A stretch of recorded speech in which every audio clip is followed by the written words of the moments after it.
This episode is brought to you by Babbel. Babbel is an addictively fun and easy way to learn a new language. You can choose from 14 different languages, including Spanish, French, Italian, and German. The app's 15-minute lessons are perfect for squeezing in a little language learning on the go. Start your new language learning journey today with Babbel. Right now, get up to 55% off your subscription when you go to babbel.com/weirdest. That's babbel.com/weirdest for up to 55% off your subscription. Babbel, language for life. This episode of The Weirdest Thing I Learned This Week is brought to you by BetterHelp. If you're thinking of trying therapy but don't know where to start, consider giving BetterHelp a try. BetterHelp is entirely online, so it's a really convenient way to see what therapy is all about and then access therapy wherever and whenever you need it. Find more balance with BetterHelp. Visit betterhelp.com/weirdest today to get 10% off your first month. That's BetterHelp, HELP.com/weirdest. At Popular Science, we report and write dozens of science and tech stories every week. And while most of the stuff we stumble across makes it into our articles, we also find plenty of weird facts that we just keep around the office. So we figured, why not share those with you? Welcome to The Weirdest Thing I Learned This Week from the editors of Popular Science. I'm Rachel Feltman. I'm Chelsey B. Coombs. And I'm Melissa Dunphy. Melissa, welcome to the show. I'm so happy to be here. This is so cool. So folks, Melissa is a composer, among other things, whose work I really admire. And I think I've talked about at least one of your pieces on here, the one about Tesla's pigeon, yes, infamously.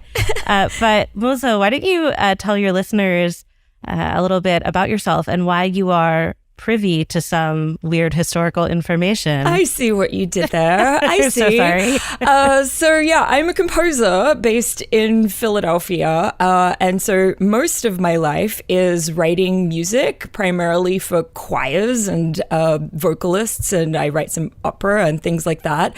But half my life is taken up by what I like to term citizen archaeology. So digging artifacts here in Philadelphia out of the ground, mostly from the 18th century.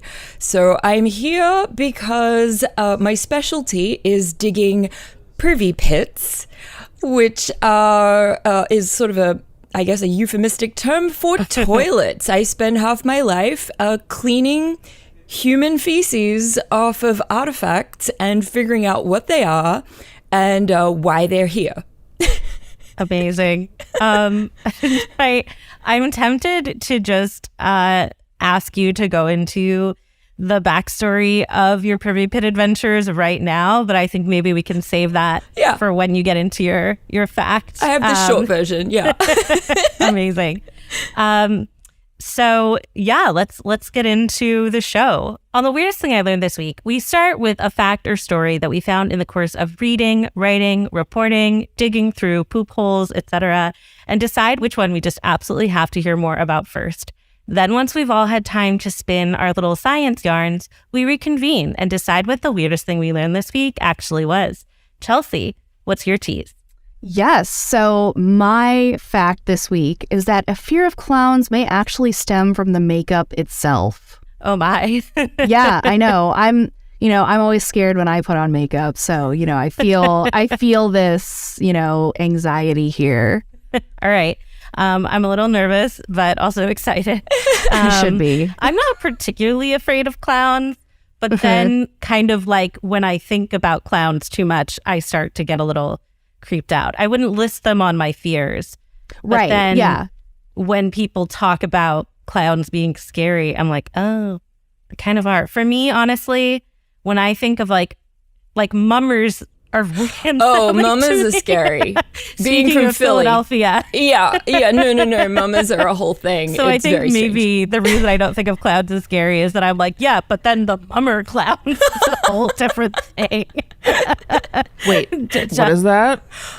Oh gosh, mummery. There's a big New Year's Day parade of mummers. It's like there's this whole weird history, but it's like working class it's an people. organization situation like an Elk Lodge or a Freemasons or something. It's similar to that. But then they have this parade where they dress up. Yeah. And you get really, really drunk and everyone pees in the street. You know, I have to relate everything to toilet stuff because that's why I'm here. But yeah, like everyone pees in the street and gets extremely, extremely drunk. And it's like working class dudes dressing in drag and like playing musical instruments, and they have like a whole contest. And there's also like a weird race controversies that happen around the mummers it's very, very strange. Look it up.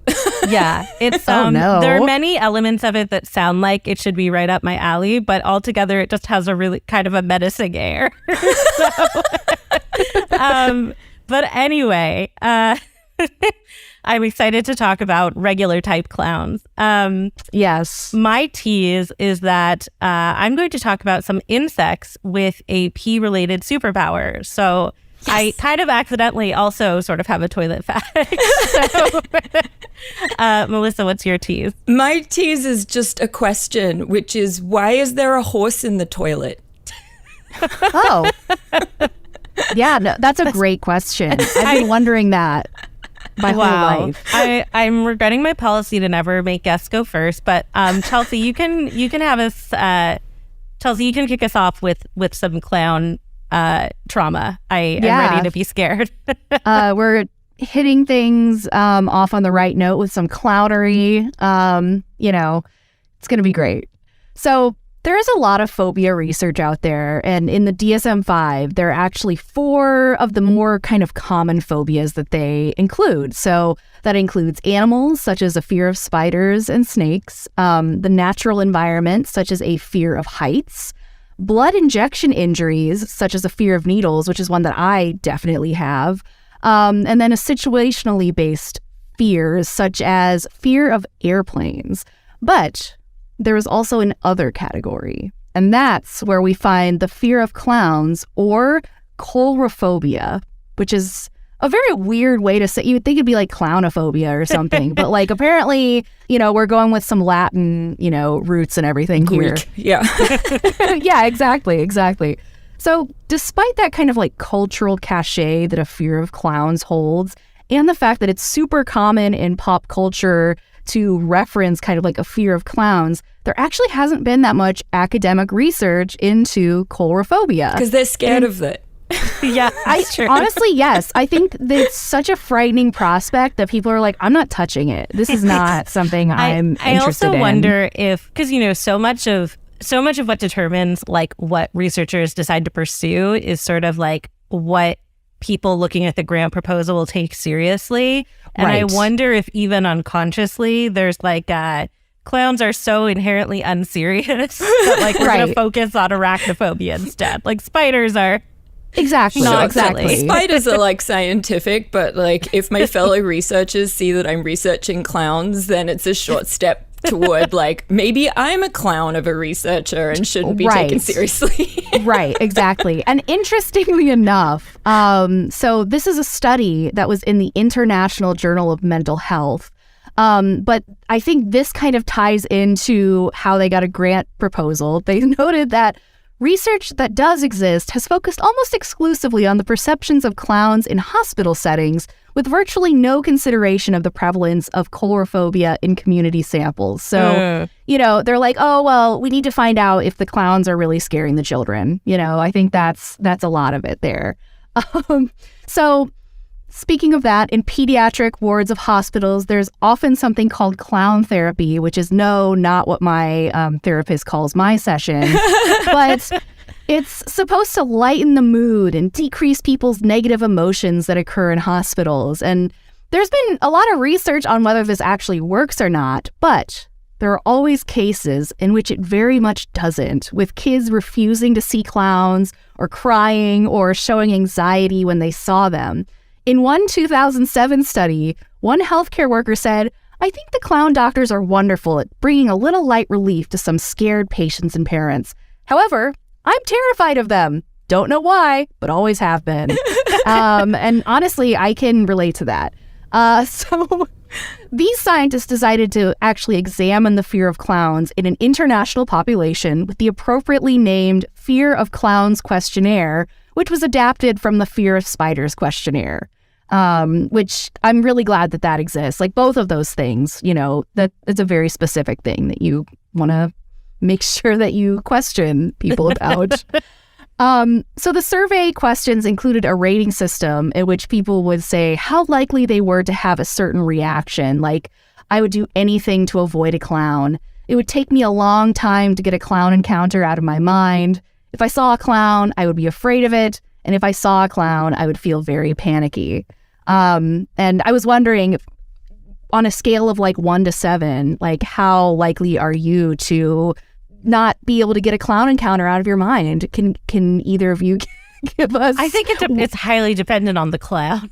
Okay. Yeah. No, that's understandable. Yeah. I also feel like it's highly dependent on, whether you've read or watched any media from Stephen King's It. Yes. Right. Exactly. For me personally, when I watched the Tim Curry Stephen King It miniseries on TV when I was a kid, that I think that did a number on me. Yeah. That makes sense. Yeah, no, I feel like a lot of these like fears are always kind of based in like what you were exposed to as a child. So, getting exposed to it early is a real problem. Yeah. Actually, when I was watching that at home as a kid, this is a horrible traumatic story, but in the middle of watching that miniseries as a kid, the doorbell rang and someone had run over my cat.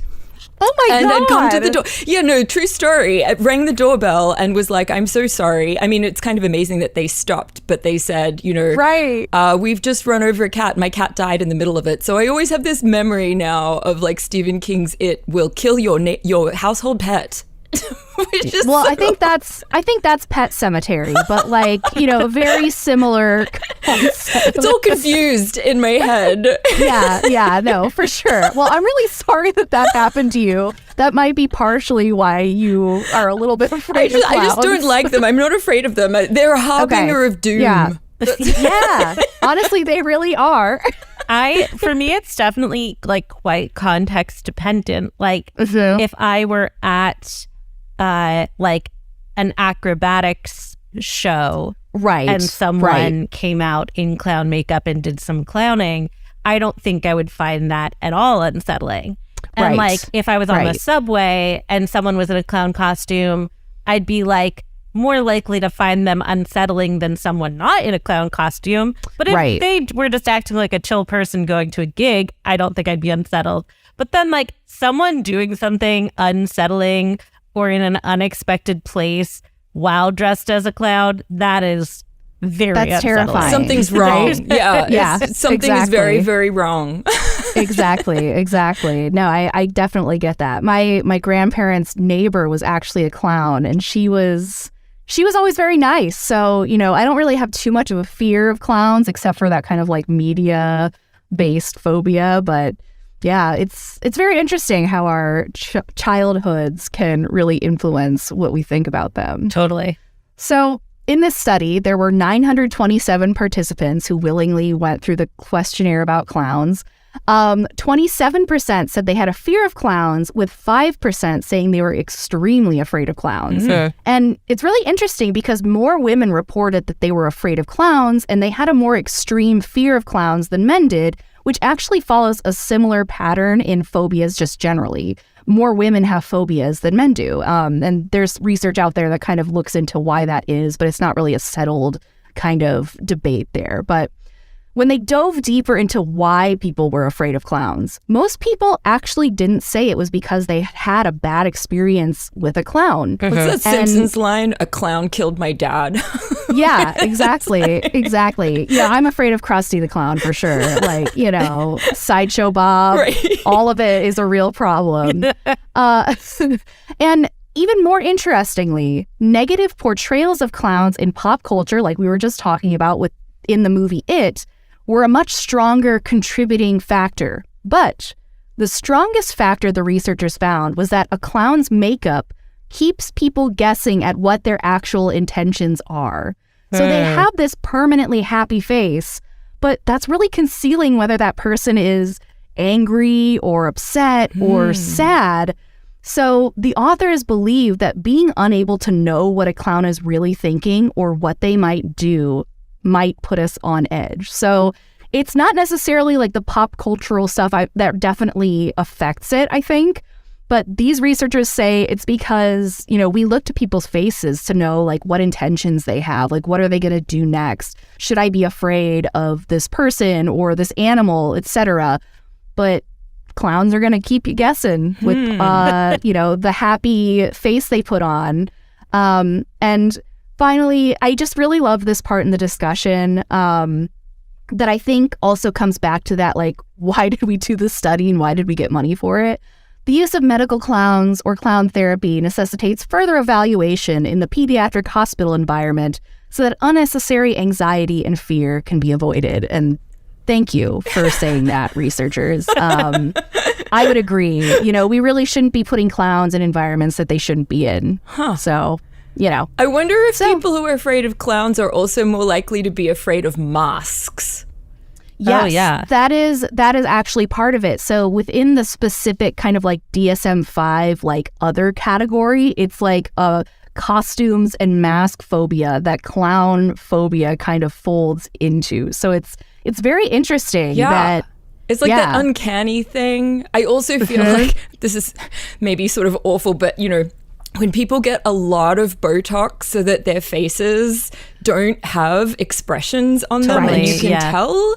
And, there's a whole conversation to be had about Hollywood actresses particularly, feeling the pressure to get Botox because we're all afraid of aging, which is another whole phobia debate, I suppose. But like it enters that kind of uncanny valley territory where you're not really sure what their emotion is anymore.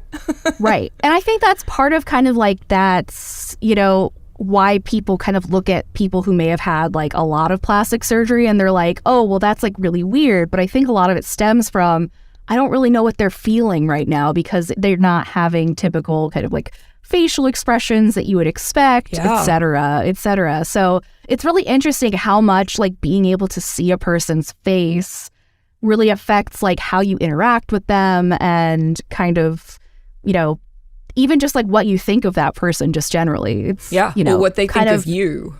Yeah. Don't judge a book by its cover though, right? Like, don't be rude about someone who has Botox face. Right. True. Very true.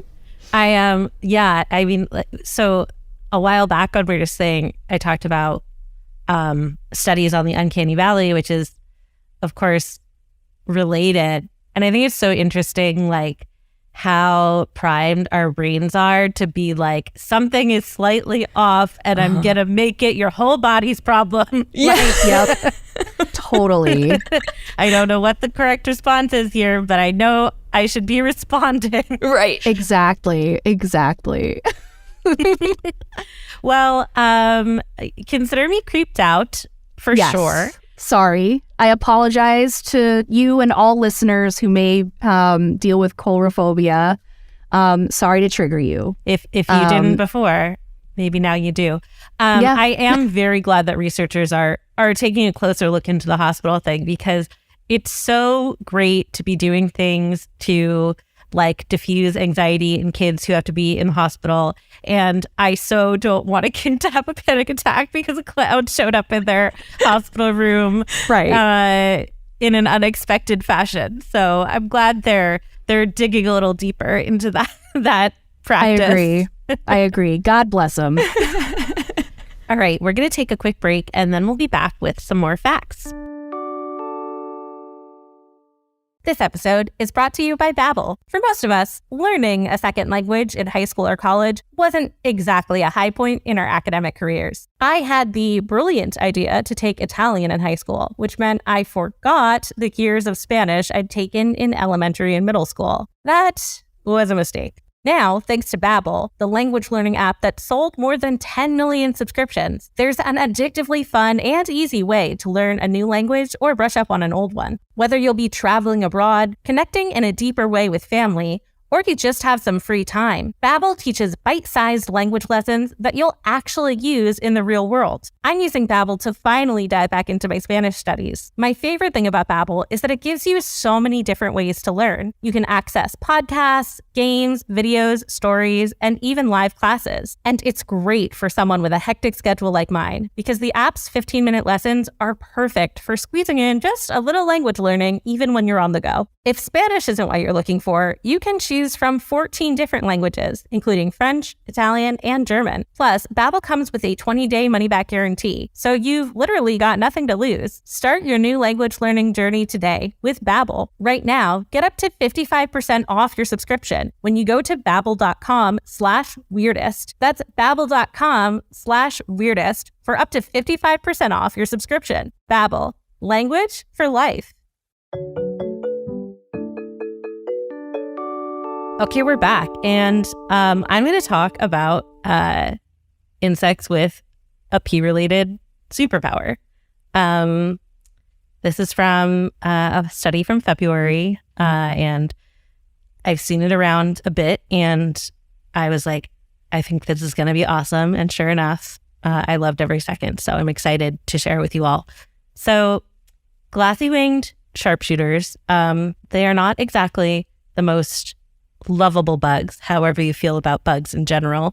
They've got these like very wiggly abdomens that they use to make their whole body vibrate like a little noisemaker so that they can communicate when it's time to mate. They've got very bulbous eyes, and they have these like red veined wings. They're not very cute. They're also considered pests. So when they and other sharpshooters feed off of grapevines, they leave behind a bacterium called Xylella fastidiosa. And that causes leaves to like yellow and wither and die in a condition known as Pierce's disease. And that plague can wipe out more than half of a vineyard's vines in an outbreak. And it's estimated to cost $100 million in lost grapevines and mitigation efforts in California alone every year, or at least that was the estimate in, I want to say, 2014. And unlike the blue-green sharpshooter, which tends to spread the disease most in Napa and Sonoma counties and along the coast, which is native to that area, the glassy-winged sharpshooter is also invasive. So it currently causes a bunch of trouble in Southern California, but it likely came over from the southeastern U.S. in the 1990s, probably like on some nursery plants, the way most invasive bugs get around. So they pose a problem, and they're not even supposed to be there. And so scientists are always looking at ways to better understand them so that they can improve mitigation efforts. But in addition to posing a threat to the wine industry, glassy-winged sharpshooters also pose a more immediate threat to any humans who happen to pass by them. And that threat is being sprayed with a constant mist of bug urine. Delightful. Yeah. So sharpshooters have these little straw-like mouth parts that they stick into a grapevine's xylem, which is the tissue that plants use to carry water, minerals, and sugars through from the roots up through the rest of the plant. And that liquid diet is pretty diffuse from a nutritional perspective. The researchers compared it to living off of diet lemonade, which sounds pretty awful. And that means that a bug can sometimes have to take in 300 times its weight in sap every day just to get what they need to survive from a nutritional standpoint. And what goes in must come out. So that means they also pee 300 times their weight every day. Wow. Which is a lot. That's frightening. Yeah. Humans, I mean, obviously, I know that number is obviously a lot. You don't really need context to know it's a lot, but just so you understand how bananas that is, humans tend to expel something like 1/40th of their body weight every day. Wow. So it's a lot more. And I want to pause just to make it clear that these emissions, which are sometimes called leafhopper rain, can look like rain. Like an infested tree will just have like a constant drizzle coming down from it. And I've seen videos from researchers showing like what looks like people hurrying through like a light sun shower, and it's all bug pee. It's just bug pee. It's a different kind of sun shower. Yeah. And folks might remember that on a previous episode of Weirdest Thing, I talked about some honeymakers in Philadelphia, actually, who use similar emissions from spotted red lanternflies, which are, of course, an invasive scourge, to create honey that has like a unique flavor to it. This excreta, which is like a combination poop pee that a lot of bugs make, is known as honeydew. And like, it's pretty innocuous. It's basically sugary water. Okay. But so yeah, please don't be too grossed out by the idea that you may get a spritz from a sharpshooter bug. But still, it's certainly evocative. Wow. Should we be keeping our mouths very tightly closed when we go through one of these sun showers, or is it actually a delicacy? I guess it depends on who you ask. But there's also something really special about a sharpshooter's pee.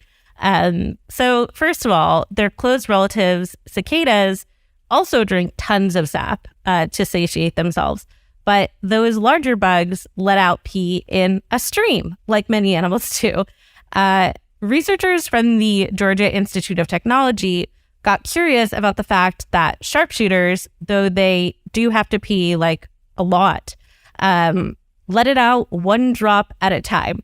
And as it turns out, their drop by drop method actually uses less energy than pushing out a steady stream. This study took CAT scans of bugs to figure this out.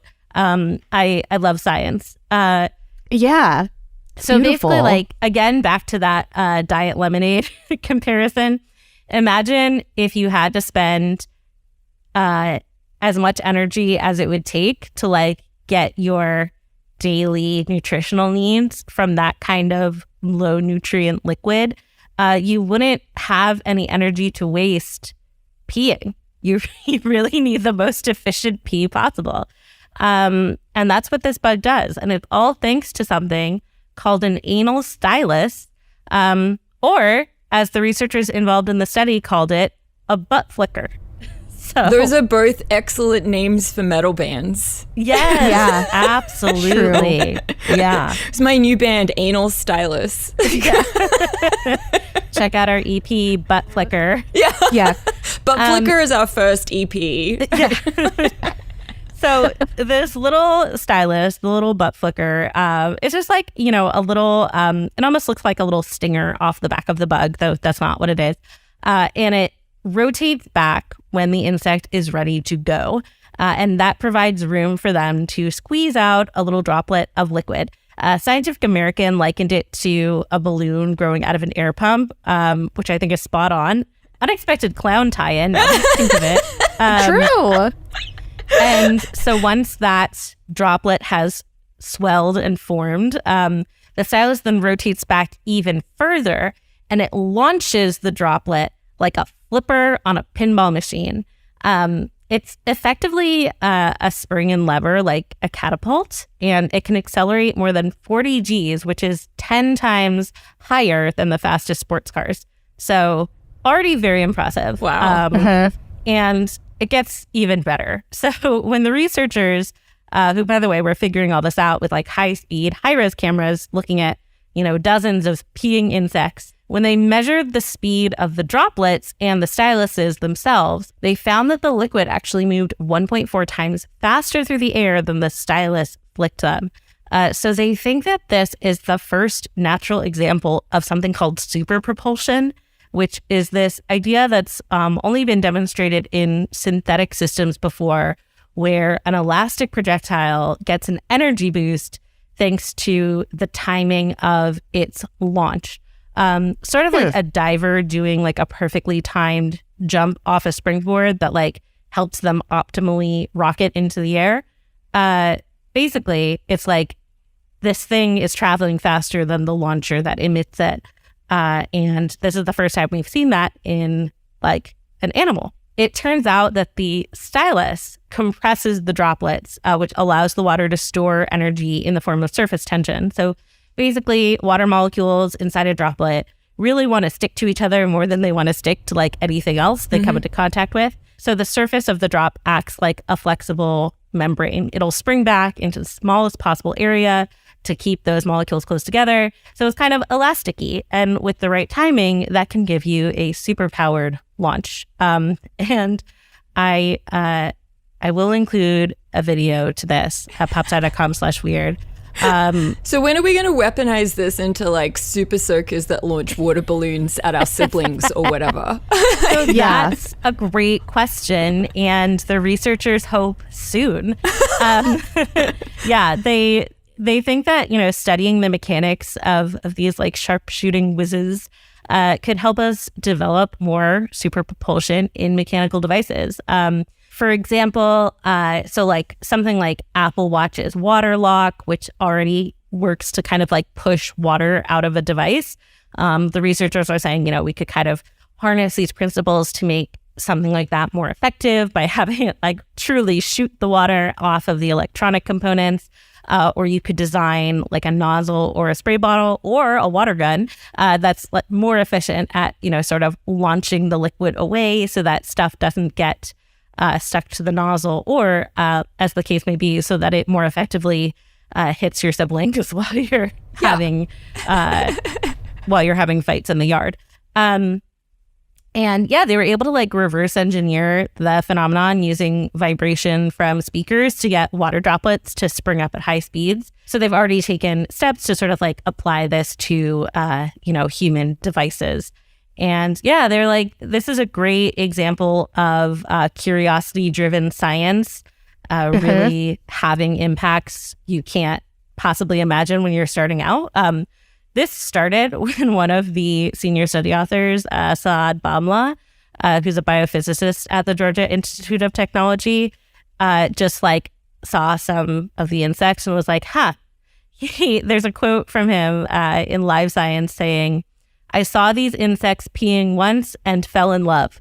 And I really adore that. That's great. A love story, a modern love story for the ages. Exactly. This is much better than the research I did with grasshoppers, where essentially I was like a grasshopper pornographer. I had to take like so many videos of these freaking grasshoppers like mating, and like, you know, they also peed all over the place, but I just don't think it was as exciting as this.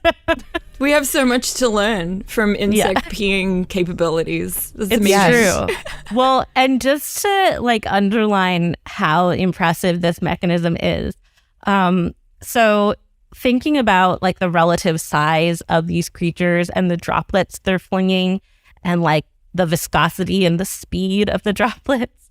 One of the press releases about this said, imagine you had a beach ball sized glob of maple syrup and you were trying to get that unstuck from your hand.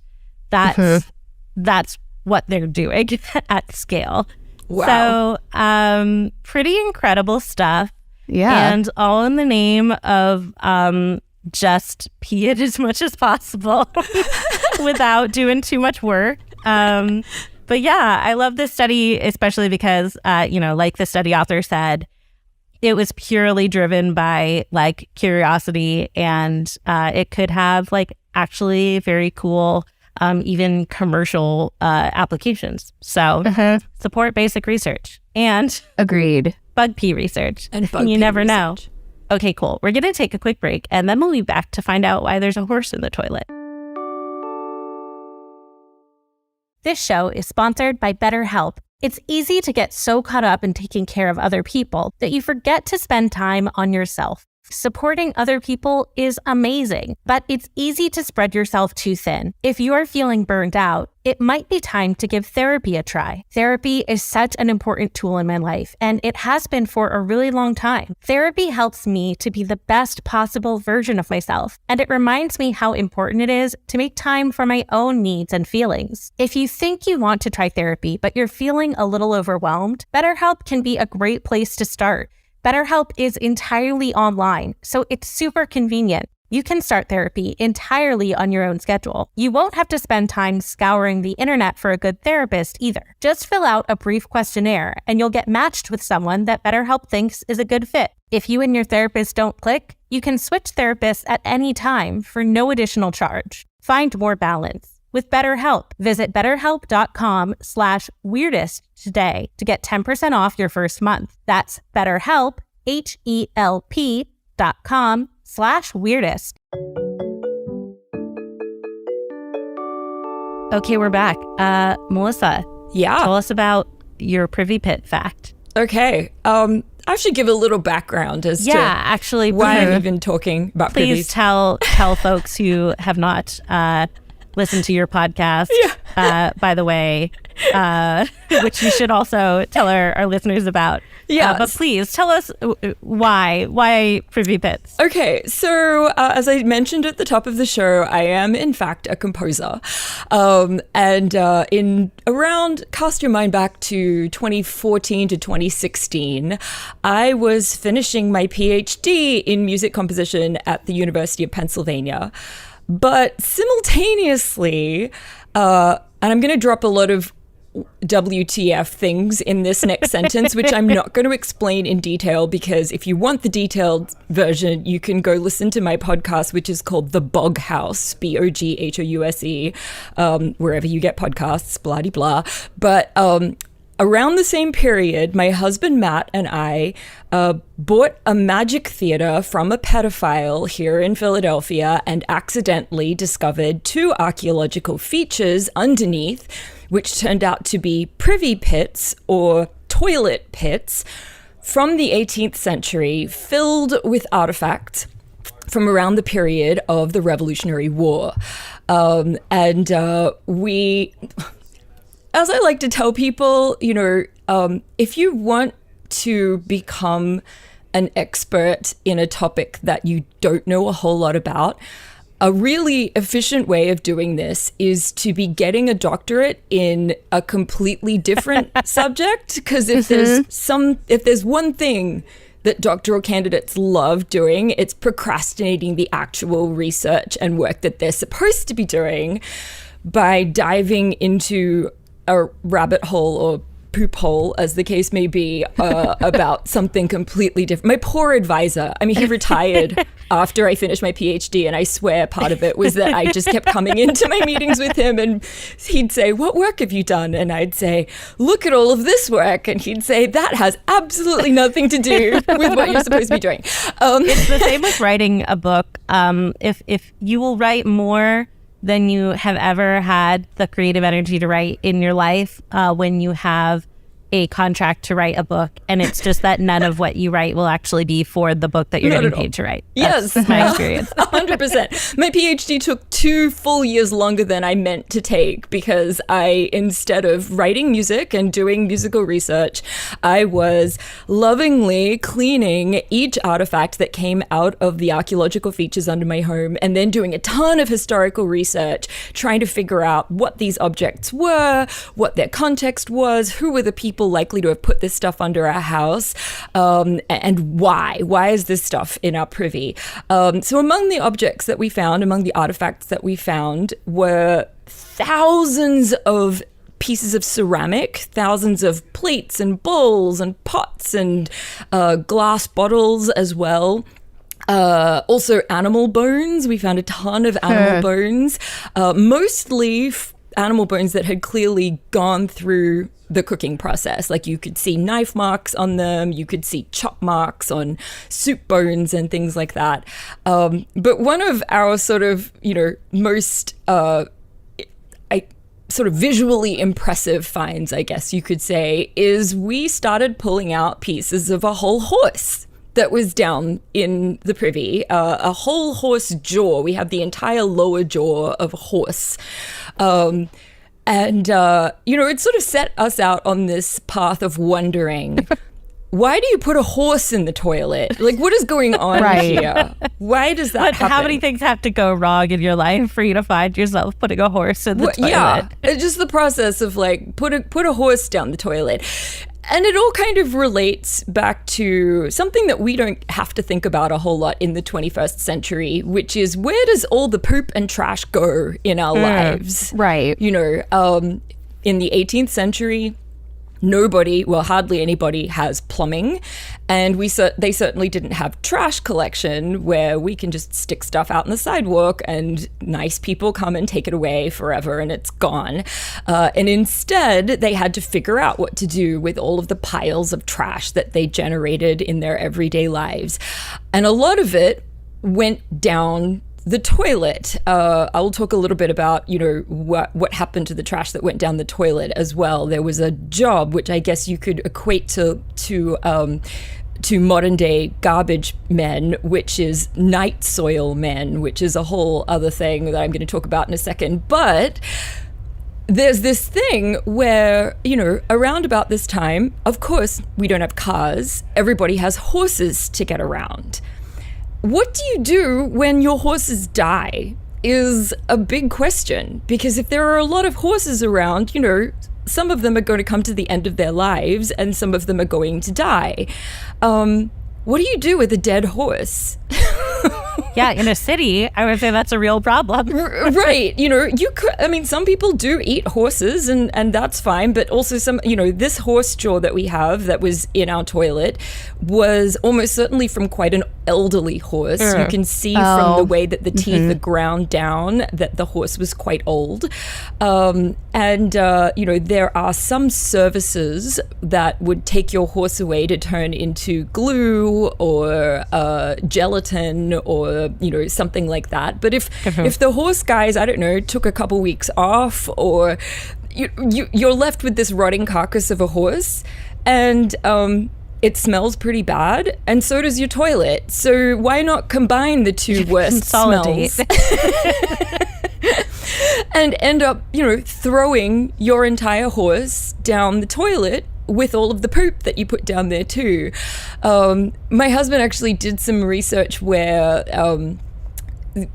there's a line of thinking among some historians that cars came along at a pretty fortuitous time, because if it weren't for the modern day automobile doing away with the need for horses everywhere, there would just be this glut of dead horses that cities would have to deal with, because there were so many horses around everywhere in the cities. You can't bury a dead horse. They're really big, as it turns out. Right. So it's a lot to get rid of. So I do sort of imagine, the people who lived in our house being like, oh my God, we have to get rid of this dead horse, and the horse guys have taken the week off. Just chop it up and stick it in the toilet and forget about it.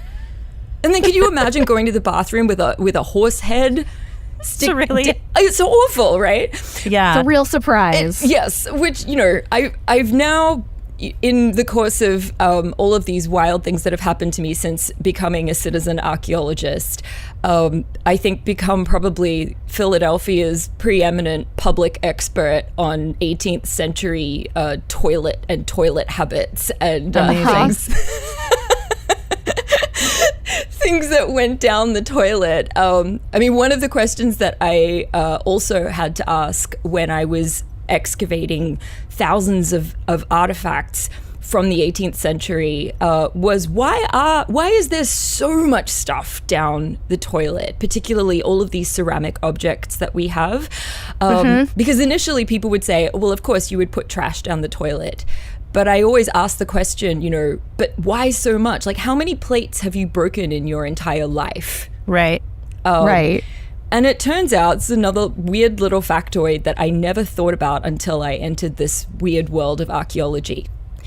When you move house right now, what do you do with all of your breakables in your kitchen? Like, how do you pack them up and take them to your new home? Yeah, you gotta put them in newspaper, or I mean, what I do is I pack all my clothes and towels in the same box. Oh, that's a good idea. That's a great hack. Which makes for a pretty, chaotic garbage goblin unpacking process, but does mean I don't have a newspaper. But it's true, like you do.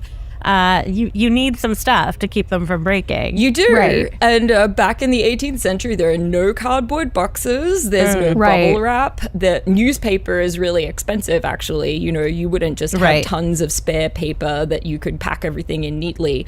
So the general process for moving house was not to take any of that stuff with you, at least the cheap stuff.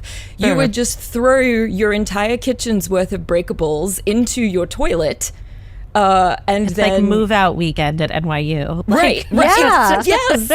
It makes me think of what we now do with sort of modern IKEA furniture, which I don't tend to take that with me. You just leave it out on the sidewalk for some, handy garbage picker to take. And then at your new location, you go to the local IKEA and buy a bunch of flat packed furniture and unpack that into your new home.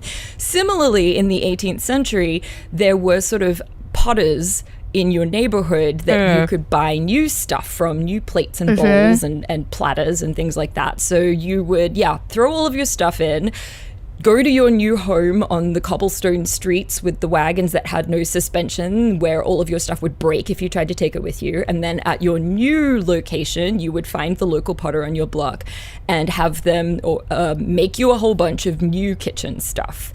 So that is the reason why in our privy, we found thousands of pots.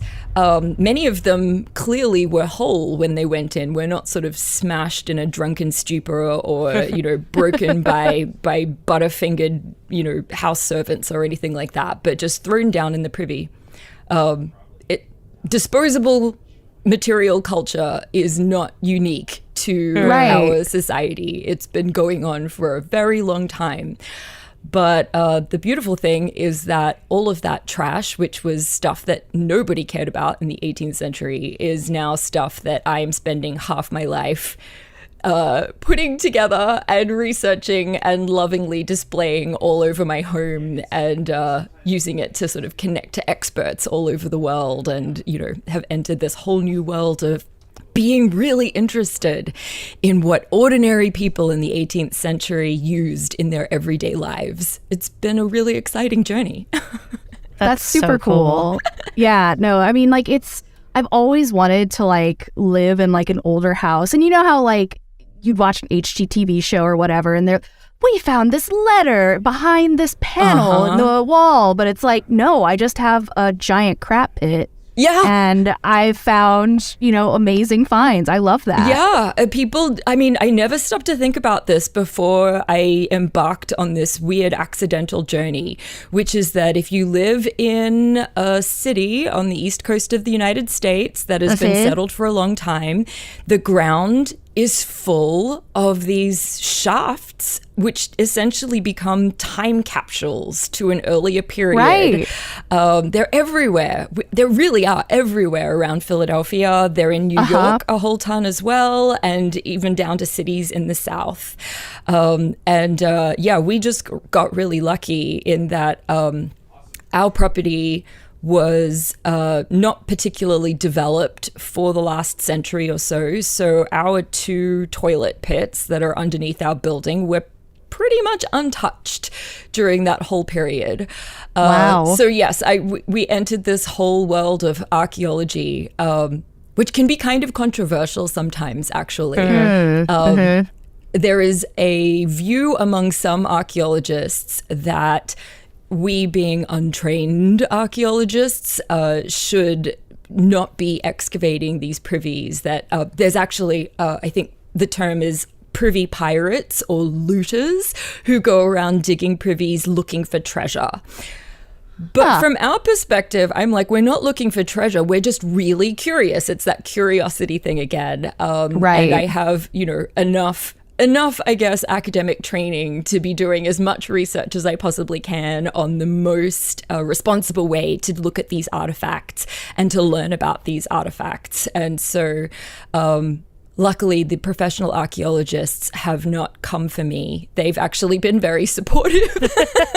That's good. I think it's so clear, listening to you talk and listening to your podcast that like you really care about being like stewards of these culturally significant piles of crap that you unexpectedly and like you could have just like kind of slight spoiler for your podcast, you could have just like filled in the foundation you wanted to fill in or whatever you were doing in there and moved on with your life.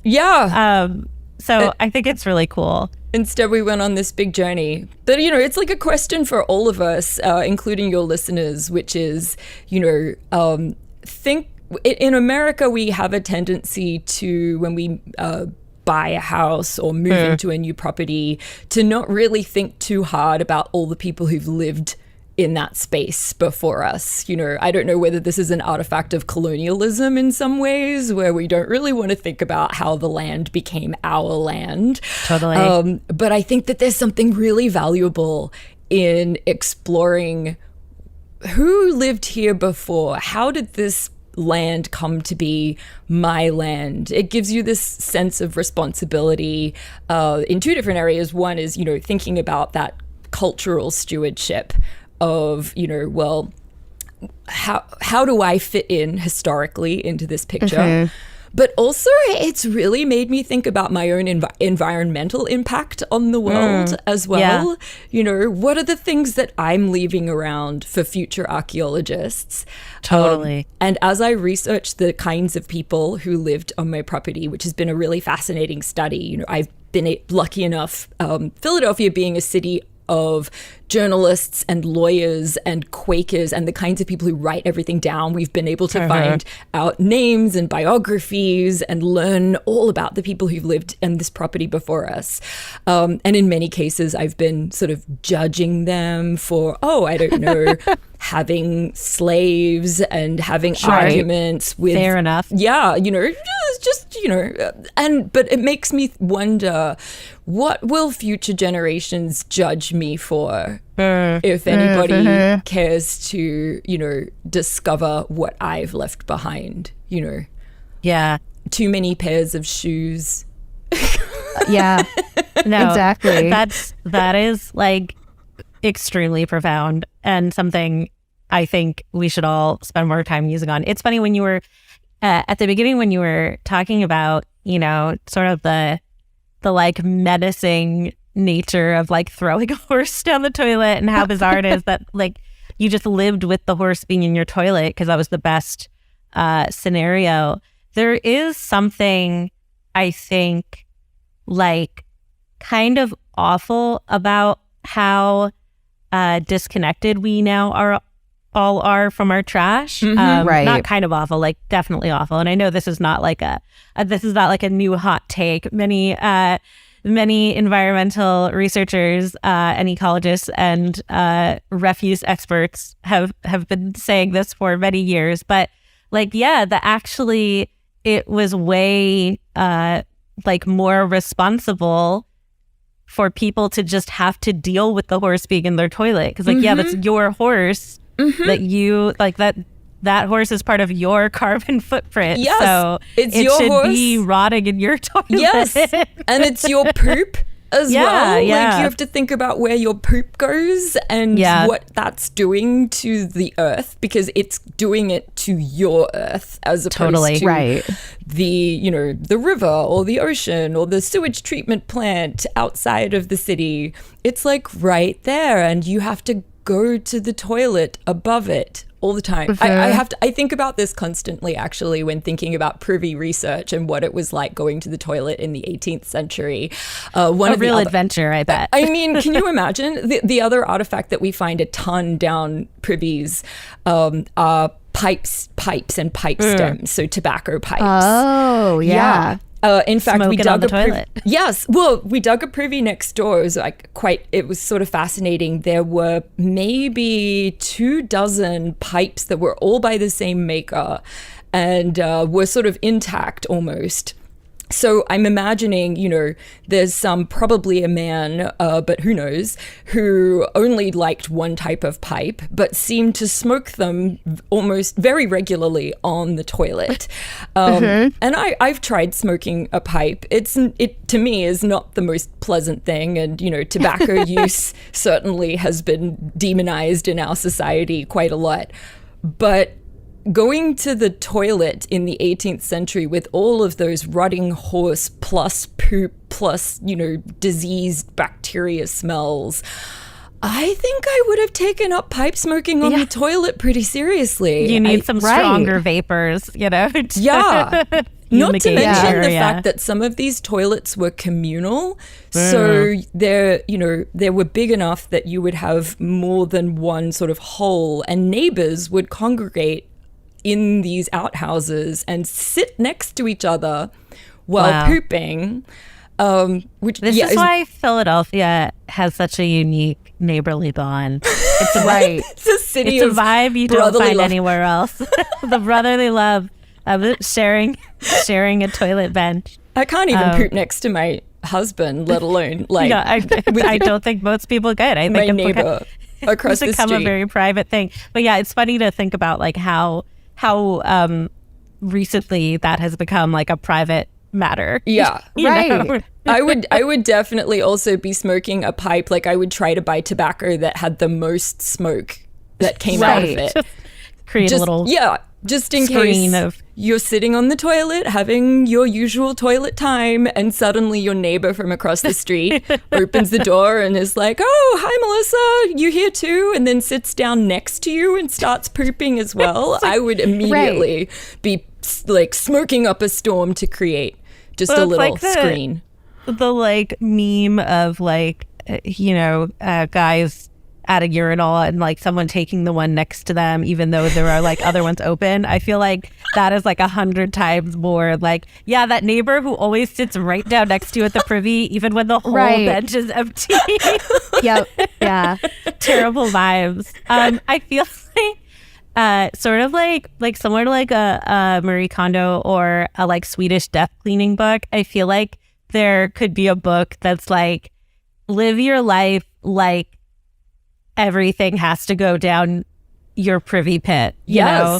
Live your life like that horse is going to stay in your toilet. Or live your life like you have the job of being a night soil man, which is, the other side of privies is that back in the day, there was a job, night soil man, which is where people came to privies to clean them out when they got too disgusting. So, the horse has been down there a really long time and you've dumped so many ceramics down the toilet that it's starting to pile up in there and not biodegrade the correct way.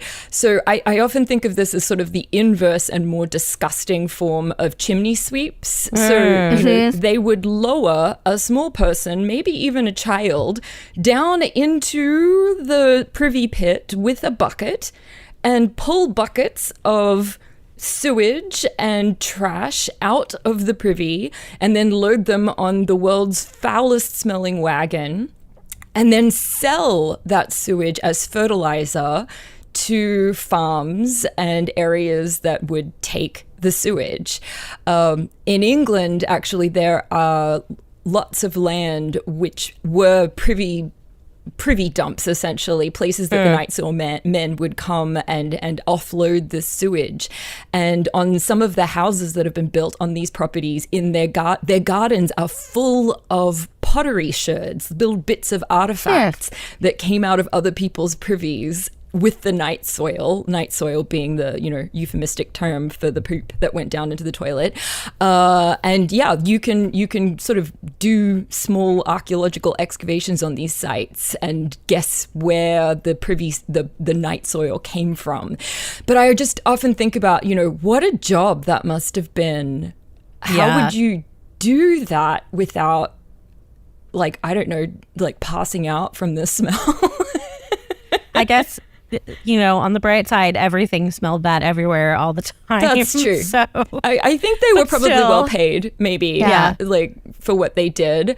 But if you can, I suppose it's like garbage collectors as well, right? When you or septic tank, right? People who take the stuff out of septic tanks now, right? Right. For most of us, we don't have to think about where that goes, but live your life like you had to be your own night soul, man. Yeah. I think the world would be a much better place if we all imagined that one day we might have to be our own poopsmith, Yeah, poopsmith, I like that. Yeah. I'm just shoving my IKEA cabinets down the toilet from now on. Oh, that would be like, a way. I'm tired of having to drag it all the way down, I'm just going to flush it this time. Just chip it. And I'm going to say it's your fault. Oh, sure. Okay, no worries. Yeah.